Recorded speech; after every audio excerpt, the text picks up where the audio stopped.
নমস্কার, তনুর গল্প সম্ভারে আমি তনুশ্রী তোমাদের সবাইকে স্বাগত জানাই। আমার আজকের নিবেদন গোপাল ভাঁড়ের একটি গল্প। গল্পটি হলো ভূতের বিয়েতে গোপাল ভাঁড়। গল্পটি শোনার অনুরোধ রইল। যদি ভালো লাগে তাহলে লাইক করে দিও এবং তোমাদের পরিচিত ও পরিজনদের সাথে অবশ্যই শেয়ার করো। তাহলে শুরু করছি আমার আজকের নিবেদন গোপাল ভাঁড়ের একটি ছোট্ট গল্প, ভূতের বিয়েতে গোপাল ভাঁড়।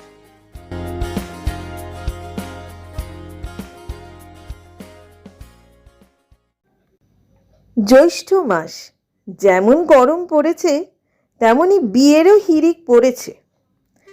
গোপালের এক আত্মীয়ের ছেলের বিয়ে, তাকে বরযাত্রী যেতে হবে। গোপাল কিন্তু যেতে নারাজ, বললে, দেখো ভাই, ওসব নিমন্ত্রণ খেয়ে আমার পোষায় না, শরীর খারাপ হয়। তাছাড়া কাজ কর্ম রয়েছে, আমার দ্বারা বরযাত্রী যাওয়া হবে না। বরের বাপ কিন্তু নাছোড়বান্দা, সে বললে, তুমি না গেলে বিয়েই হবে না। আমি বড় গলায় মেয়ের বাপকে বলেছি যে তুমি বরযাত্রী যাবে। এখন তুমি যদি না যাও তাহলে আমাকে কনের বাপের কাছে ছোট হয়ে যেতে হবে। অনেক অনুরোধ করার পর শেষে রাজি হলো গোপাল ভাঁড়।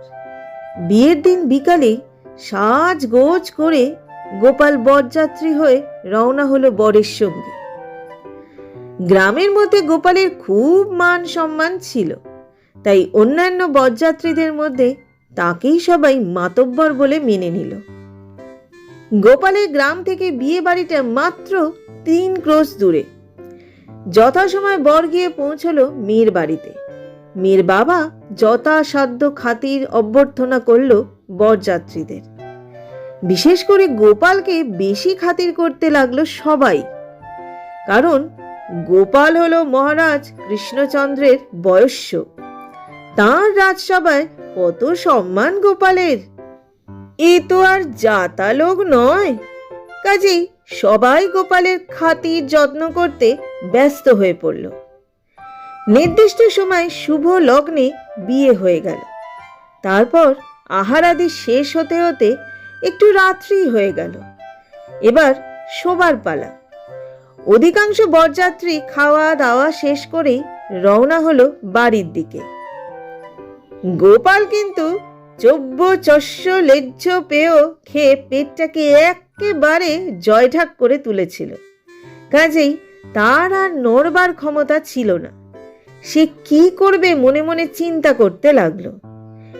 এমন সময় মেয়ের বাবা এসে বললে, গোপাল বাবু, আজকে রাত্রিটা একটু কষ্ট করে গরিবের বাড়িতেই থাকুন, কাল সকালে চলে যাবেন।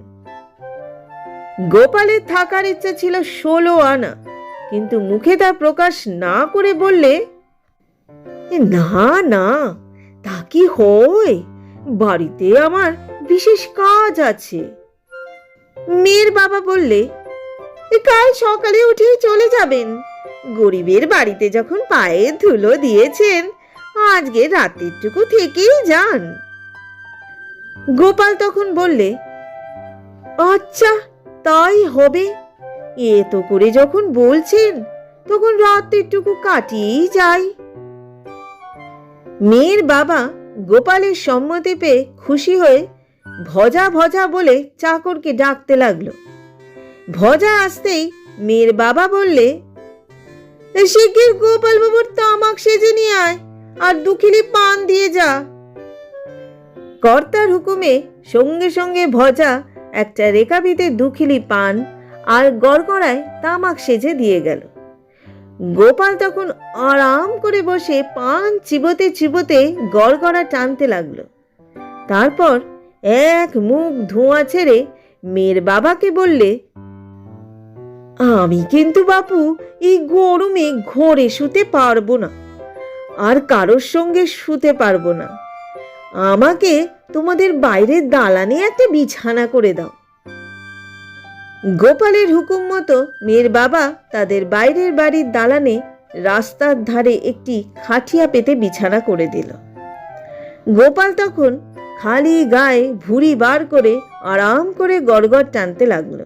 তারপর কিছুক্ষণের মধ্যেই নাক ডাকতে শুরু করলো। এদিকে হয়েছে কি, গোপাল যেখানে ঘুমোচ্ছিল সেখান থেকে 3 ক্রোশ দূরে মাঠের ধারে একটা ভাঙা পোড়ো বাড়িতে ভূতের বিয়ে হচ্ছে। সব জোগাড়পত্তি ঠিক, বড় এসে গেছে। এমন সময় দেখা গেল বামুন ঠাকুর নেই, বিয়ে দেবে কে? এই নিয়ে ভূতের দল চিন্তায় পড়ে গেল। যার মেয়ের বিয়ে হচ্ছিল সে ছিল ভূতের সর্দার। সব শুনে সে রেগে গিয়ে সব ভূতেদের ডেকে বললে, যেখান থেকে পারিস একটা বামুন ধরে নিয়ে আয়। একটা ভূত ভয় ভয় বললে, সর্দার, দিনের বেলাতে এদিকে কেউ আসে না, আমাদের ভয় এত রাত্রে কে আসবে বিয়ে দিতে। সর্দার বললে, যত টাকা চাই আমি দক্ষিণা দেবো, তোরা খোঁজ করে দেখ। আরেকটা ভূত বললে, যত টাকাই দক্ষিণা দাও সর্দার, প্রাণের ভয়ে কেউ এদিকে আসবে না। এমন সময় লিকলিকে লম্বা হাত পা নাড়তে নাড়তে সেখানে এলো একটি পেতনি। সেই হলো সর্দারের বউ, মানে মেয়ের মা। পেতনিটা এসে হাত পা নেড়ে বললে, পাশের গায়ের বামুন পাড়া থেকে একটা বামুন তুলে নিয়ে আসো। সর্দার বললে, গিন্নি ঠিকই বলেছে, যেখান থেকে হোক একটা বামুন নিয়ে আয়, নাইলে বিয়েটা নষ্ট হয়ে যাবে। নিরুপায় হয়ে তখন 4টে ভূত বেরিয়ে পড়ল বামুনের খোঁজে। এদিকে গোপাল রাস্তার ধারে খাটিয়ার উপর শুয়ে দিব্যি নাক ডাকছিল। ভূতগুলো তখন বামুন খুঁজতে খুঁজতে যাচ্ছিল রাস্তার উপর দিয়ে। গোপালের নাক ডাকার শব্দে তারা চমকে উঠে স্থির হয়ে দাঁড়ালো। তারপর আস্তে আস্তে গোপালের খাটিয়ার পাশে গিয়ে দাঁড়ালো। একটা ভূত ফিসফিস করে বললে, বাপ রে, কি সাংঘাতিক নাকের ডাকুনি রে বাবা, এ ভীষণ শক্তিশালী মনে হচ্ছে। আরেকজন বলল, তা তো বটেই, দেখছিস না কেমন ভুঁড়ি বাগিয়ে শুয়ে আছে। তৃতীয় ভূতটা বললে, চেহারাটা কেমন নাদুস নাদুস দেখছিস, গায়ে যেন তেল গড়িয়ে পড়ছে। চতুর্থ ভূত বললে, এর মাংস কিন্তু খেতে খুব ভালো হবে। প্রথম ভূত বললে, এ লোকটা বামুন কিনা তুই কি করে জানলি? দ্বিতীয় ভূত বললে, দূর বেটা হাদা, বামুন না হলে এমন নাদুস নাদুস চেহারা আর ভুঁড়ি হয়। তৃতীয় ভূত বললে, ঠিক বলেছিস, এ বামুনদেরই এই চেহারা হয়। চতুর্থ ভূত বললে, তাহলে চল একেই নিয়ে যাই। সবাই রাজি হয়ে গেল। তখন প্রথম ভূতটা বললে, এ জেগে উঠলে কিন্তু চেঁচামেচি শুরু করে দেবে, তার চেয়ে খাটিয়া শুদ্ধ কাঁধে করে নিয়ে যাই চল। সকলে বলল, খুব ভালো কথা, খাটিয়া শুদ্ধই নিয়ে যাব।